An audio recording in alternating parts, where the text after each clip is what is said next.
Do you really visualize that कि यार मैं एक टॉप नॉच इदारा डेवलप कर पाऊंगा? I always start with one thing that entrepreneurship is not a career choice. Right लोगों को राइट जॉब देना. What do you think team development कितना क्रूशियल रहा? उसका प्रोसेस आपका क्या था? किसी भी कंपनी का सक्सेस या फेलियर उसकी टीम की वजह से ही है. Once you have the right combination of the character and the competence, वही लोग इस कल्चर में, इस कंपनी में ग्रो करेंगे या सरवाइव करेंगे. आपको और क्या चैलेंजेस दिखाई दे रहे हैं कि पाकिस्तान में आईटी सेक्टर स्पेशली क्यों उस तरह से ग्रो नहीं कर रहा है जिस तरह से ग्रो करने की ज़रूरत है? हमें ये सीखना पड़ेगा कि इंटरनेशनल मार्केट में क्लाइंट की क्या इम्पोर्टेंस है. Entrepreneurship is jumping out of the plane and building the parachute on the way down. हमारे यहाँ बहुत से स्टार्टअप स्टार्ट तो हो जाते हैं लेकिन उसके बाद बड़ा क्विक फेलियर रेशो भी दिखाई देता है. What do you think what are the core reasons? Lack of clarity, and when I say clarity, the main thing is why are we doing it. The constant need to upskill without becoming the final authority. They constantly upskill themselves. Instant gratification बहुत ज़्यादा है हमारे यहाँ, जो जेन जी millennials की जो generation है specially. What would you advice to them? There is no shortcut to success. Instant gratification loss की ही मिलेगी, ऐसे failure की ही मिलेगी.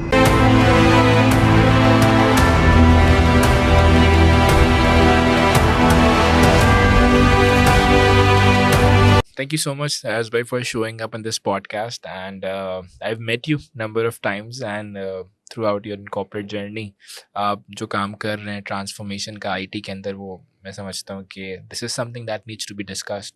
सो we would like to start from the initial कि आपकी जर्नी क्या रही, how you come into this IT domain, और आपने कॉपरेटिव कंप्यूटिंग और इससे पहले भी 2-3 इदारे जो बनाए और अभी जो आप काम कर रहे हैं, थोड़ा सा अगर हम इस पर हाईलाइट कर सकें. सही है. बिस्मिल्लाहिर्रहमानिर्रहीम. थैंक यू पहले तो समद इनवाइट करने के लिए.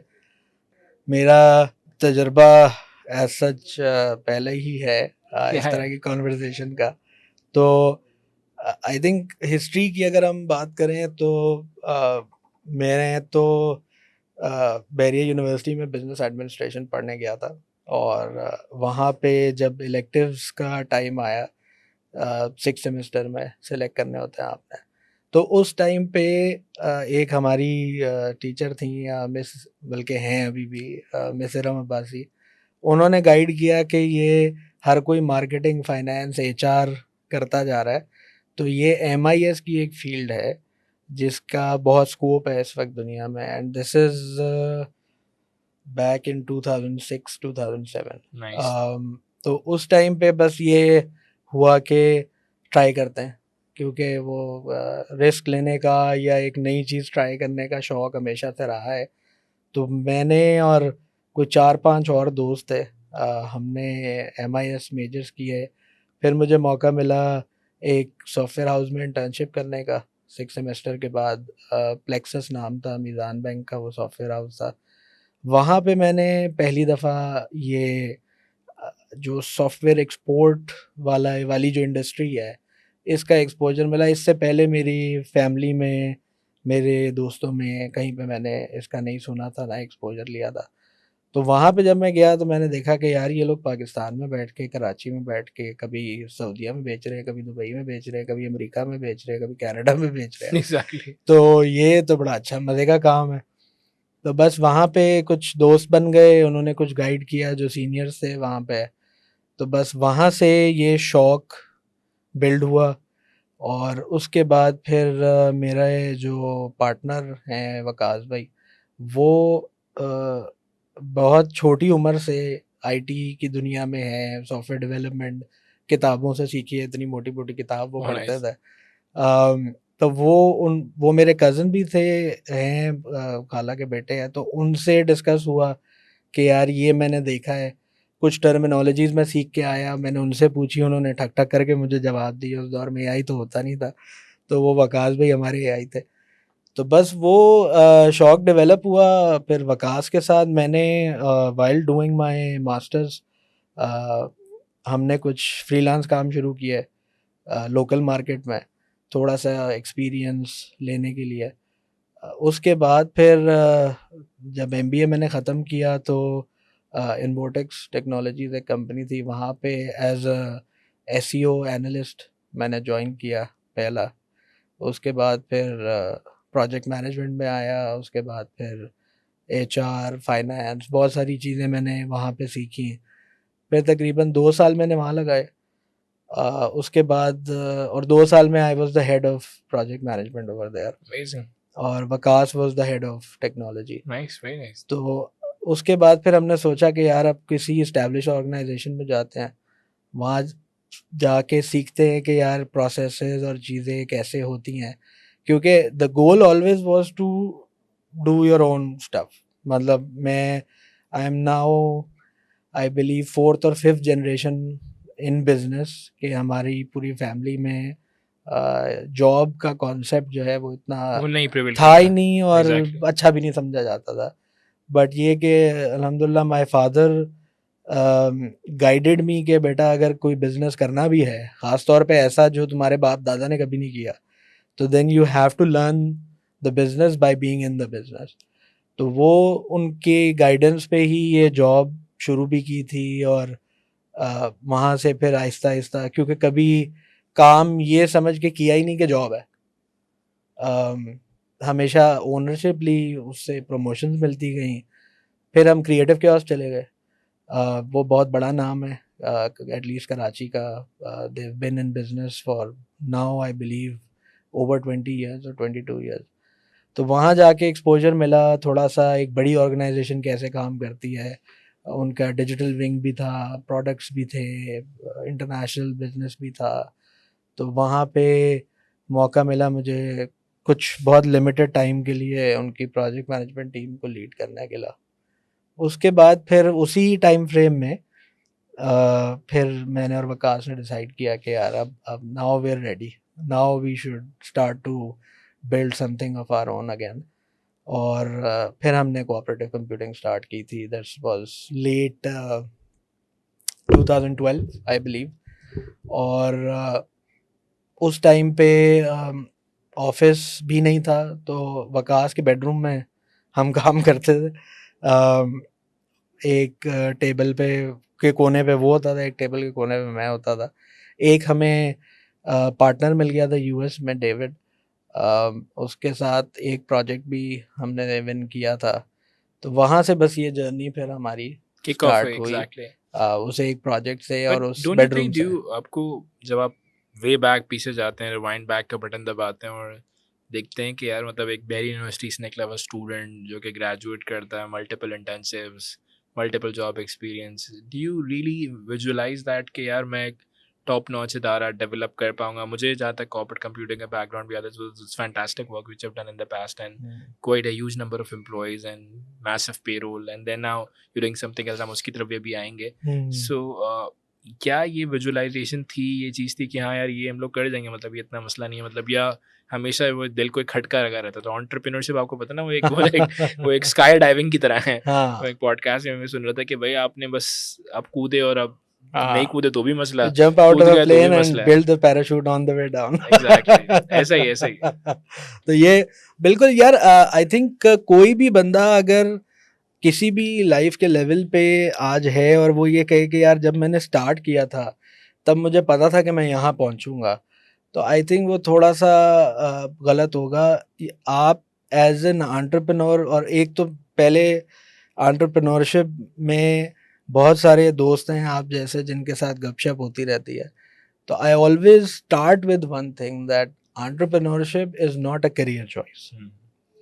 इट्स नॉट समथिंग कि you compare with a salary और विद अ जॉब, या मैं ये कर लूँ या मैं ये कर लूँ।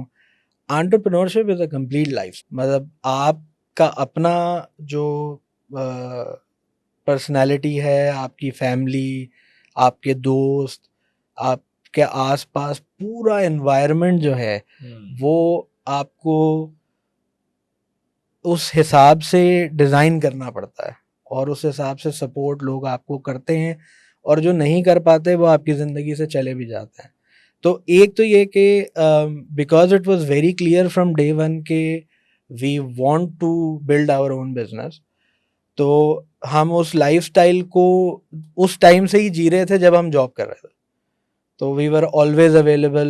कोई ऑल दो वीकेंड ऑफ होता था, पर वीकेंड पे भी अगर क्लाइंट की ईमेल आ रही है तो वी रिस्पॉन्डिंग, कोई कॉल है वी आर डूइंग इट, कोई प्लानिंग स्ट्रेटजी सेशंस हैं, तो we were always the first one to say कि यार let's do it on the weekend.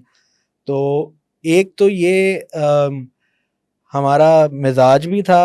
दूसरी चीज़ ये कि one thing that we were always very conscious of कि हम अपने डिसीजन जो हैं वो प्योरली सिर्फ फाइनेंशियल बेसिस पे नहीं लेते थे कि कोई प्रोजेक्ट करना है तो इसलिए कि यार इससे पैसे बनेंगे। हमने बहुत सारे काम सिर्फ इसलिए किए कि इससे सीखने को मिलेगा। पैसे हमें पता था कि नहीं बन रहे और हमें शायद ये भी पता था कि हम लॉस करेंगे इसमें, बट हम सीखते चले गए because we were enjoying what we were doing. And हमारा फोकस हमेशा इस बात पे होता था कि काम बहुत अच्छा होना चाहिए। अब उस वक्त बहुत सारी किताबें नहीं पढ़ी हुई थी, बहुत सारे कॉन्सेप्ट्स नहीं पता थे, पर ये ज़रूर पता था कि जो क्लाइंट है जो हमें पैसे दे रहा है उसको बेस्ट पॉसिबल चीज़ मिलनी चाहिए, जो most up to date technology हो। जो काम वो करना चाह रहा है उसमें कई बार ऐसा होता है कि क्लाइंट आपसे ऐसी चीज़ मांगता है कि जो उसके लिए सही नहीं होती। Exactly. तो उसको गाइड किया जाए कि यार नहीं, इसको ऐसे नहीं ऐसे करना है। और कई बार वो हमारे स्कोप से बाहर भी चला जाता था, फिर भी हम उसको सही करते थे। तो आई थिंक ये हमेशा फोकस रहा है कि काम बहुत अच्छा किया जाए, क्लाइंट्स को बहुत अच्छी चीज़ बना के दी जाए। एंड आई थिंक वो फिर one thing led to the other, क्योंकि हमने जो पहले 4-5 साल अपना बिजनेस ग्रो किया वो purely based on word of mouth था। ना मार्केटिंग की ना सेल्स टीम ही नहीं थी, बस हम ही ऐसे थे। ही। तो वो इस वजह से जो है वो काफ़ी अच्छा एक्सपीरियंस रहा। और जो आपका पॉइंट था कि यार कभी सोचा था, तो ये ज़रूर सोचा था कि ये जो करंट चैलेंज है इसको हम ओवरकम कर लेंगे, जो भी चैलेंज है। कभी चैलेंज था कि काम नहीं है, ऐसे ही। कभी चैलेंज था कि काम है लोग नहीं है। बड़ा इंपॉर्टेंट सवाल कि हमारी टीम डेवलपमेंट ना एक बड़ा आर्ट है। मैं हम्म। समझता हूँ बहुत से स्टार्टअप्स जो कि बहुत छोटे लेवल से शुरू होकर एक बड़े रोल मॉडल स्टार्टअप की तरफ जाते हैं। I think team development, right लोगों को राइट जॉब देना और उनको नर्चर करना, मल्टीप्लायर, मतलब हम ट्रेनिंग की जबान में कहते हैं हमारे यहाँ कुछ मल्टीप्लायर्स होते हैं और कुछ डिमिनिशर्स होते हैं।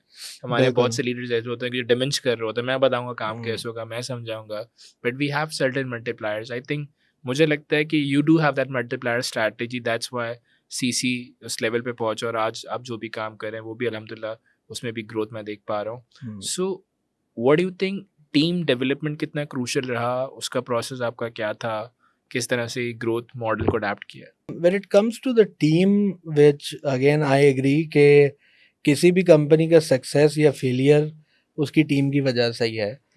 तो डेवलपमेंट से पहले जो किसी टीम मेंबर को सिलेक्ट करना है, हायर करना है, उसका जो क्राइटेरिया अनफॉर्चुनेटली काफ़ी ऐसी जगहों पे मैंने देखा है जो नहीं सक्सीड कर पाते कि वो एक नीड बेसिस होता है कि यार एक प्रोजेक्ट आ गया, 2 लोग चाहिए, रख लो, बस उनको ये काम आता है, रख लो। हमारा डे 1 से फोकस जो है वो बहुत हेविली होता था कॉम्पिटेंस के ऊपर कि इन जनरल एक तो वो टास्क है या वो प्रोजेक्ट है जिसके लिए हम हायरिंग कर रहे हैं, बट इन जनरल उस बंदे की या उस टीम मेंबर की जो एटीट्यूड है टूवर्ड्स लर्निंग, टूवर्ड्स क्यूरियोसिटी, कितना और बहुत सारी चीज़ें आपको सीवी से पता लग जाती हैं, बहुत सारी सही चीज़ें है, आपको नहीं मुलाकात पता करके लगती पता है। लग जाती हैं। और उसमें भी अगेन होता है कि आप मिस जज कर जाते हैं, गलत टीम मेंबर को हायर कर लेते हैं अर्जेंसी की बुनियाद पे, बट वो फिर इंटरनल प्रोसेस ऐसा बना हुआ था कि जो लोग कॉम्पिटेंट नहीं होते थे, काम करने के काबिल नहीं होते थे, वो सिस्टम वो प्रोसेस खुद ब खुद उनको हाईलाइट कर देता था। ऐसे ही। तो इसलिए हायरिंग बहुत इम्पोर्टेंट है। दूसरा, during that hiring process character को जज करना कि जो उस बंदे का व्हेन आई से कैरेक्टर, वो कई बार ऐसा होता है कि यार ये कोई लूज कैरेक्टर तो नहीं है, लेकिन कैरेक्टर का मतलब ये कि जो आपकी कंपनी की कोर वैल्यूज हैं, ऐसे ही। जो आपका कल्चर है, ऐसे ही। उस पे वो बंदा कितना Fit in जेलन बैठ हो रहा रहा है, वो बंदा है, बंदी है, वो टीम मेंबर कितना जेलन हो रहा है.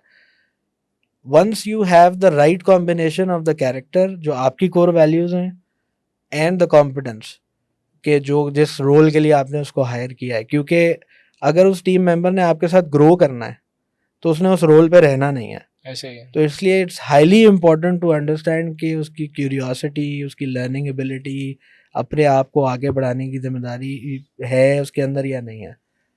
Once you get the right team member in the door, फिर उसके बाद जो आपका कल्चर है ऑर्गेनाइजेशन का, which again has to be built around your core values. कई ऐसे भी जाहिर है बिजनेस या जो यंग लोग हैं जो स्टार्ट कर रहे हैं उनको नहीं आइडिया होगा कि कोर वैल्यूज़ क्या भला होती है. तो I think that something to learn. But आपने जिस जो अपना कल्चर बनाया हुआ है वो इस चीज़ को सपोर्ट कर रहा हो कि वही लोग इस कल्चर में, इस कंपनी में ग्रो करेंगे या सरवाइव करेंगे जो इस एटीट्यूड के साथ शो अप करते रहेंगे. The moment somebody starts to take a step back कि यार एक छोटी सी बात है कि यार वीकेंड पे कोई प्रॉब्लम आ गई, आपने कॉल की एक बंदे को और उसने कहा कि यार मेरा काम नहीं है, फलाने से पूछो. तो इस तरह के छोटे छोटे इंसिडेंट्स आपको बताना शुरू कर देते हैं कि वो बंदा विड्रॉ कर रहा है. बहुत इंपॉर्टेंट चीज़ ये कि मैंने देखा है कि जो एंटरप्रेन्योर्स होते हैं, लीडर्स होते हैं, उनका एक क्रिएटिव प्रोसेस होता है. हम्म, एंड मैं समझता हूँ क्रिएटिविटी एक बिजनेस के लिए बहुत इंपॉर्टेंट है, कोर है, specially for the leader mentality you have got. So आपका क्रिएटिव प्रोसेस क्या रहता है, मतलब किस तरह से चीज़ें क्रिएट कर रहे होते थे यार, idea creation model? Because as a leader जहाँ आपको टीम लीड करनी होती है वहाँ आपको बहुत ओवर द माइल जाके सोचना होता है यार हाँ, ये काम ऐसे नहीं ऐसे होगा, because you need more intellect, you need more wisdom, you need more substance to control that team and to guide that. So what was your process? जो क्रिएटिविटी का प्रोसेस रहा है और जो अभी तक अल्हम्दुलिल्लाह मैं उसको फॉलो कर रहा हूँ वो ये कि number one, I always make sure I am not the smartest person in the room. Nice. तो I have to surround myself with people who are smarter than me, who are better than me, who know more things than I know. Of course, when you have a challenge, so you have your own thought process के I think this should be the solution. Rather than starting the meeting on the topic and saying के I think this is the problem, I think this is how we should do it. I would, मेरा ये और जितने लोगों ने मेरे साथ काम किया है वो इसको वैलिडेट भी करेंगे कि अगर 1 घंटे की मीटिंग है तो 45 minutes I am only listening. I do have a solution back of my mind, but I am only listening and I am allowing all of the people who are in the room to contribute from their paradigm.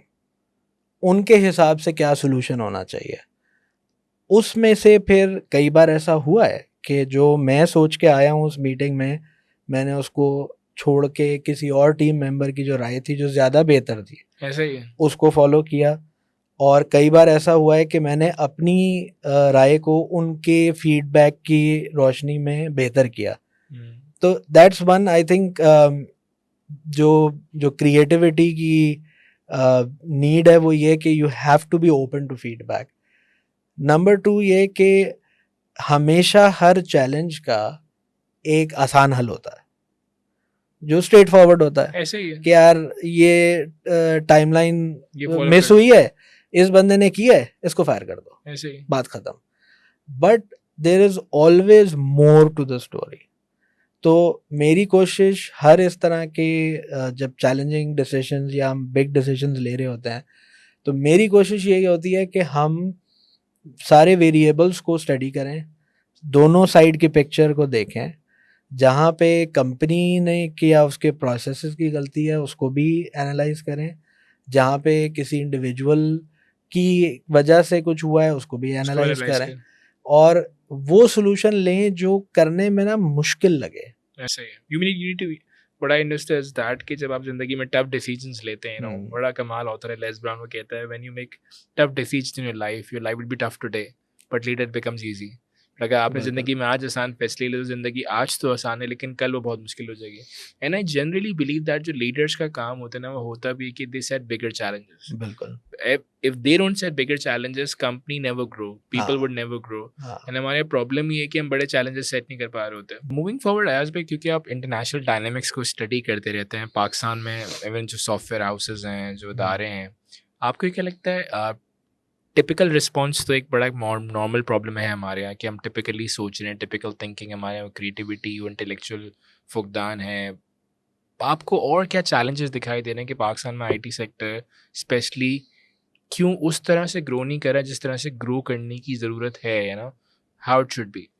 इसका इसके ऊपर एक detail में podcast पूरी हो सकती है ऐसा ही घंटे है। की, लेकिन आई थिंक जो मैं 2-3 सॉफ्ट चीज़ें बता देता हूँ, 2-3 Yeah. हार्ड चीज़ें बता देता हूँ जो मेरा एनालिसिस है। या नंबर 1, अगर हम सॉफ्ट चीज़ों में बात करें कि हम बहैसियत क्लाइंट, पाकिस्तानी बच्चा, जवान, बूढ़ा, जब मार्केट में जाके कोई चीज़ खरीदता है तो जिस तरह से यहाँ के बिजनेसेस हमें ट्रीट करते हैं एज अ क्लाइंट, हमें वो आदत पड़ी हुई है। ऐसा ही है। और वो आदत ये पड़ी हुई है कि टेंशन लेने की ज़रूरत नहीं है, ऐसा ही है। बस जो चीज़ लेनी है लो, नहीं समझ आ रही चलो आगे बढ़ो। इसी तरह जब किसी ने आपसे कोई चीज़ ले ली है, सपोर्ट की बात आए तो नहीं जी हमारी पॉलिसी में नहीं है, या फ़ोन ही ना उठाओ या जवाब ही ना दो। नंबर 1 प्रॉब्लम मेरे हिसाब से ये है कि यहाँ का जो यंग एंटरप्रेन्योर है, एजेंसी ओनर है, कंपनी ओनर है, and this is broader to just the IT sector but specific to IT, वो ये कि हमें ये सीखना पड़ेगा कि इंटरनेशनल मार्केट में क्लाइंट की क्या इम्पोर्टेंस है। एक अमेरिकन क्लाइंट जो है वो अमेज़ॉन से चीज़ ऑर्डर करता है, पहनता है, इस्तेमाल करता है, नहीं समझ में आती रिटर्न कर देता है, नो क्वेश्चंस आस्क्ड। एक वहाँ का दुबई का क्लाइंट, सऊदी का क्लाइंट, अगर आप यूके में काम कर रहे हैं, ऑस्ट्रेलिया में कर रहे हैं, किसी भी इंटरनेशनल मुल्क में कर रहे हैं outside of the subcontinent, dynamics को समझे तो क्लाइंट को आपको इम्पोर्टेंस देनी पड़ेगी। अगर अब वो आपके काम से खुश नहीं है तो आप उसको खुश आपको करना पड़ेगा, और अपने पूरे एटीट्यूड को, अपनी कल्चर को, अपने प्रोसेसेस को इस तरह से बनाना पड़ेगा कि क्लाइंट नंबर 1 है। ऐसा ही है। अगर कोई भी कंपनी क्लाइंट को नंबर 1 रख के चल रही है तो मेरे हिसाब से 50% 60% मसला उसका हल हो गया है।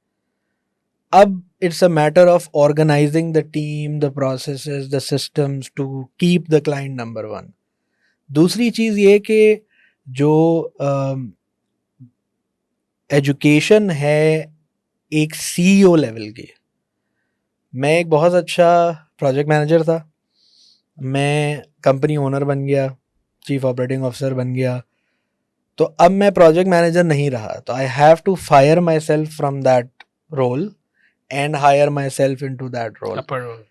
और उस रोल की क्या रिक्वायरमेंट्स हैं वो मुझे समझनी पड़ेंगी, मुझे सीखनी पड़ेंगी, वो कोई आके आपको सिखाएगा नहीं। और वो जो हम बात कर रहे थे कि entrepreneurship is jumping out of the plane and building the parachute on the way down, वो मुझे इसलिए बड़ी अच्छी लगती है कि आप वो डे टू डे काम भी कर रहे हो और आपने वो स्किल्स भी सीखनी है, और आपने फाइनेंस भी सीखना है, और आपने लीगल भी सीखना है, और आपने culture building, team building, processes बनाने हैं, डॉक्यूमेंट करने हैं, ये सब कुछ आपने एज एन ओनर करना है। बहुत सारे जो सक्सेस स्टोरीज हैं वो ये कि वो फाउंडर्स ये सब कुछ कर पाते हैं और वो कॉन्स्टेंटली अपने आप को पुश कर रहे होते हैं टू नो दोस थिंग्स। तो ये कुछ फैक्टर्स हैं, प्लस ये कि आई थिंक लास्टली ये कि पाकिस्तान में रहते हुए जो आई थिंक एक जनरल अपब्रिंगिंग है कि वो यार टिपिकल है काफ़ी। वो टिपिकल है कि बस अगर आपका किचन चल रहा है ना तो इट्स गुड इनफ, और फिर आपके दोस्त, आपके करीबी लोग आपको ताने मारना शुरू कर देते हैं कि यार इतना काम करके इतने पैसे कमा के कहाँ क्या लेके कर रहा है? जाएगा, एंड में मरी जाना है, क्यों इतनी मेहनत कर रहा है, क्यों इतना वो कर रहा है, ये तो सेठ आदमी है, तो बड़ा आदमी है।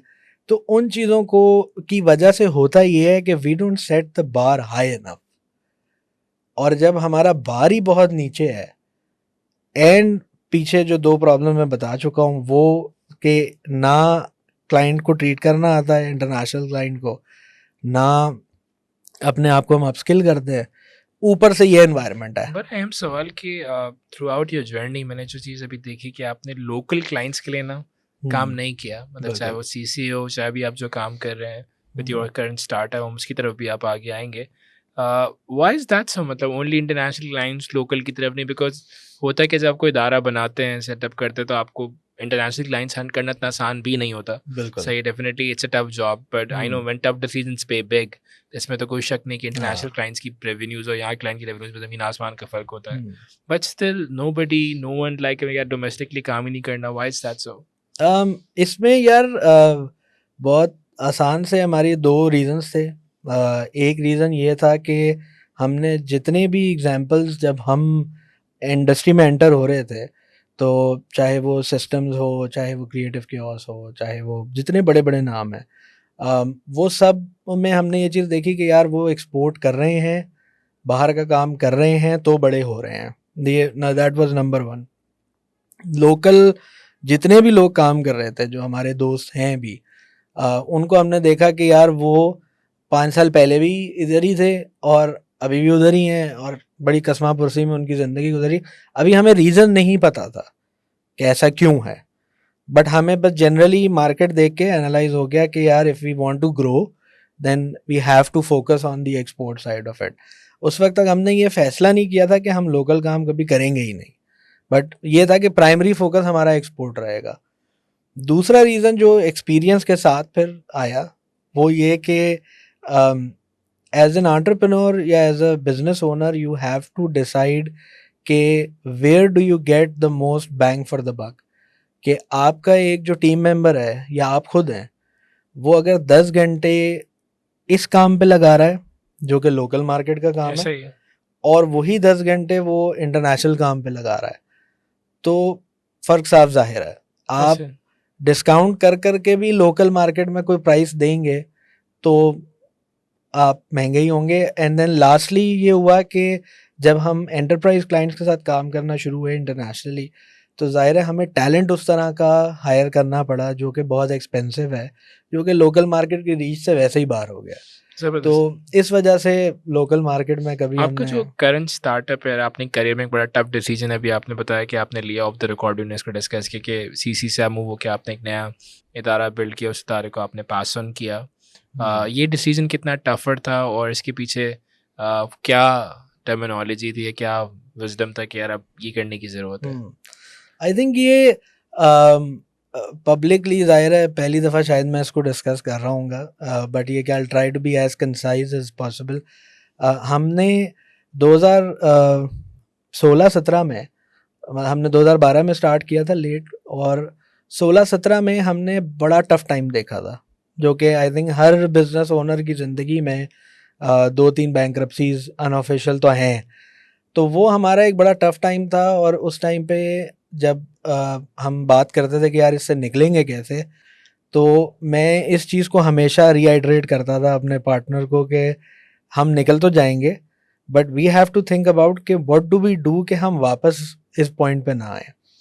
तो इस फिर हमने अल्हम्दुलिल्लाह ग्रो किया, जो जो आपको याद है, जो आपने देखा हुआ है, that was our version 2 of growth. इससे पहले हम एक बार ग्रो करके क्रैश हो गए थे। खैर, उस पॉइंट पे हमने ये फैसला किया था कि यार नाउ वंस वी ग्रो, तो we are going to take some bold decisions कि ये दोबारा ना हो। और उसमें यही था कि हमें अपनी सेल्स ऑर्गेनाइजेशन बिल्ड करनी थी नॉर्थ अमेरिका में, इंटरनेशनल लोगों को ऐड करना था, वो टैलेंट लेके आना था कंपनी में। तो व्हेन इन 2020 कोविड हिट, उस टाइम पे आईटी कंपनीज को बहुत जैक लगा था, उसमें हमने भी बड़ा इन्जॉय किया ग्रोथ को। तब हमने ये सोचा कि यार अब हमने जो है वो इसको बिल्ड करके एग्जिट ऊपर की ले आना। तरफ जाना है एज एज फाउंडर्स।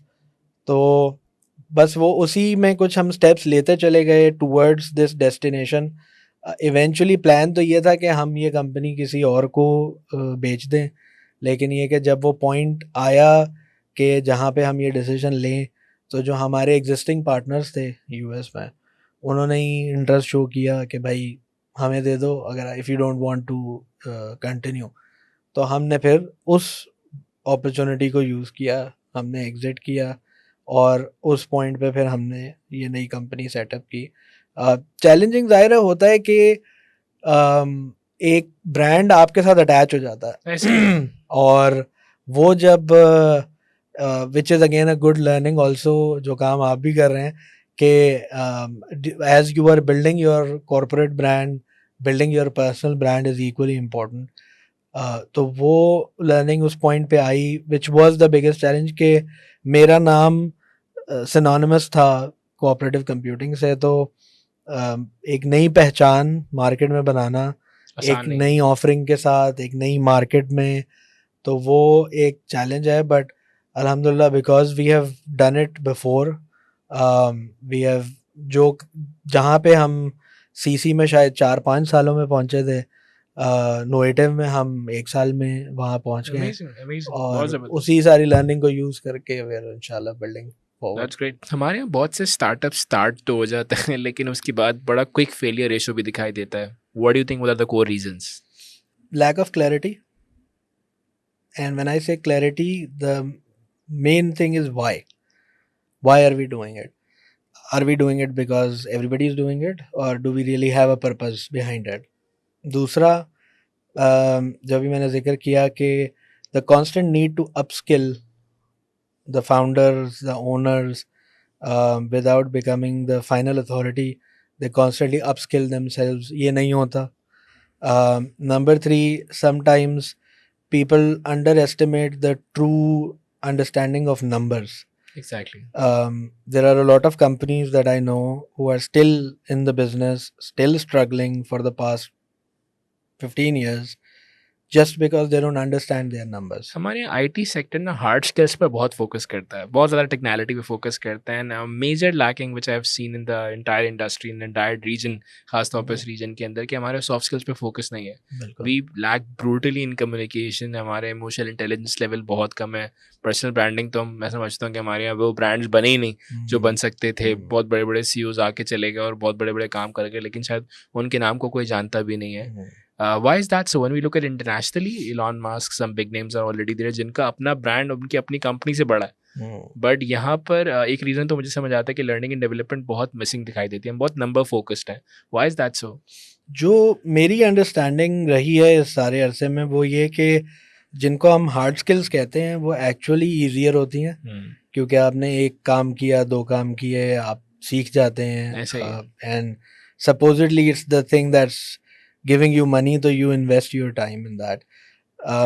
लेकिन ये कि जो एक्चुअली जिनको हम सॉफ्ट स्किल्स कहते हैं जो कि हार्ड स्किल्स हैं, leadership, team management, communication emotional intelligence, communication, इन चीज़ों के ऊपर लोग खुद सीरियसली काम नहीं करते और जो ऑर्गेनाइजेशंस स्ट्रगल कर रही हैं उनमें जो लीडरशिप है कंपनी की वो फोकस्ड होगी नंबर्स पे या अगेन टास्क्स पे, और जो कंपनीज फ्लरिश कर रही हैं, ग्रो कर रही हैं, उसमें आप नेचुरली देखेंगे कि वो टीम की स्किल डेवलपमेंट पे स्पेशली इन दीज एरियाज वो एग्रेसिवली काम कर रहे होंगे और वो इस चीज़ को फ्रंट एंड सेंटर लेके चल रहे होंगे कि हमारी टीम की emotional intelligence, communication, how they show up physically, all of that is super important for them to become a हमारे large यहाँ organization. एक और बहुत बड़ा इम्पोर्टेंट है दैट स्टार्टअप्स के अंदर लर्निंग एंड डेवलपमेंट जहाँ अभी हमने ऑलरेडी बात कर ली मिसिंग है बहुत से कॉम्पोनेंट मिसिंग है वहाँ पर इंस्टेंट ग्रेटिफिकेशन एक बहुत ज़्यादा है हमारे यहाँ जो जेन जी मिलीनियल्स की जो जनरेशन है स्पेशली ये बहुत इंस्टेंट रिजल्ट्स को एक्सपेक्ट करती है बहुत लोग जैसे आपने अपनी कॉर्पोरेट जर्नी में आप गए आपने वक्त लगाया आपने सीखा आपने मल्टीपल इदारों को देखा उनके हॉराइजन को देखा उनके पर्सपेक्टिव को देखा आप लोग बहुत क्विक रिजल्ट एक्सपेक्ट कर रहे हैं अपनी एंटरप्रेन्योरल जर्नी से अपनी स्टार्टअप जर्नी से what would you advice to them यार एडवाइस तो यही है कि there is no shortcut to success, none.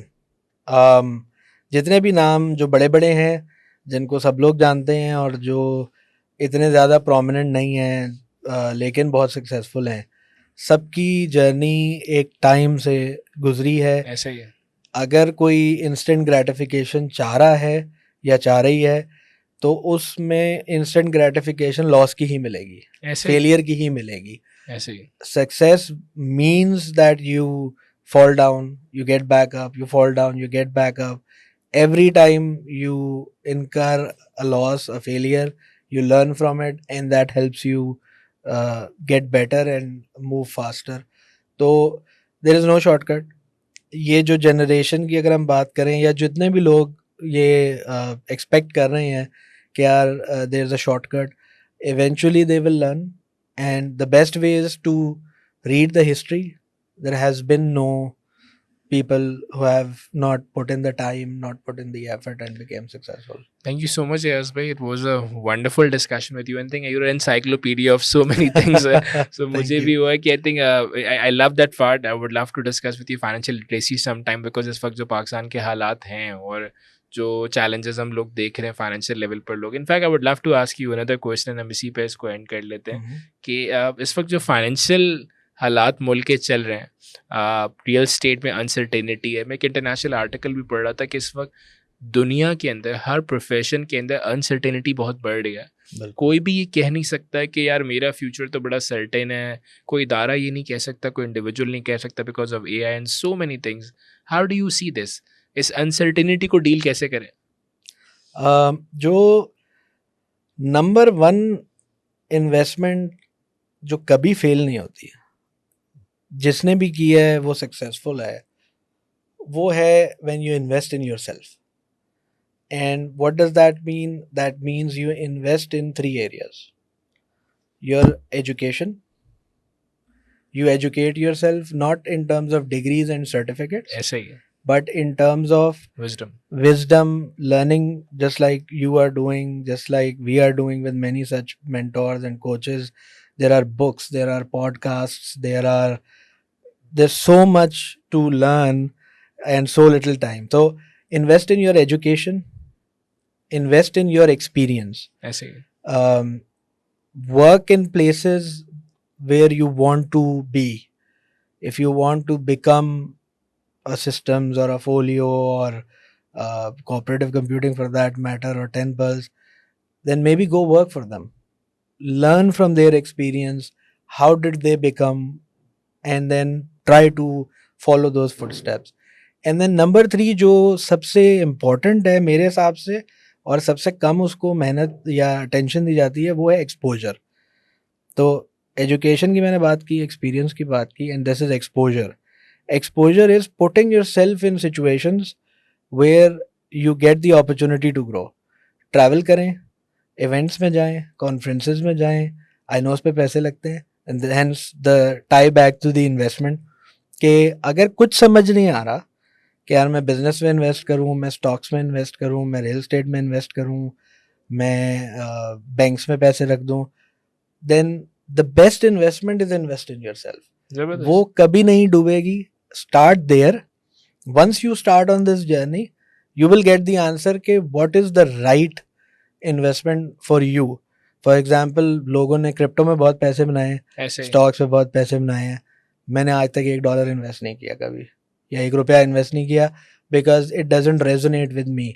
So just investing in my own financial education, I understood कि this is not for me. तो अगर मैं जाता वहाँ पे तो मैं लॉस करता, और दैट हेल्प्ड मी अंडरस्टैंड कि यार मेरे लिए investing in my self, investing in my team, investing in businesses, this investing in real estate, these are the places which are best for me because they perfectly align with my real estate वाला तो हमने पूरा podcast आपके साथ करना है कि वो रियल एस्टेट में क्या करें क्या नहीं करें. Again thank you so much, would love to see you again, and thank you for being here. It's been an honor. Thank you for having me.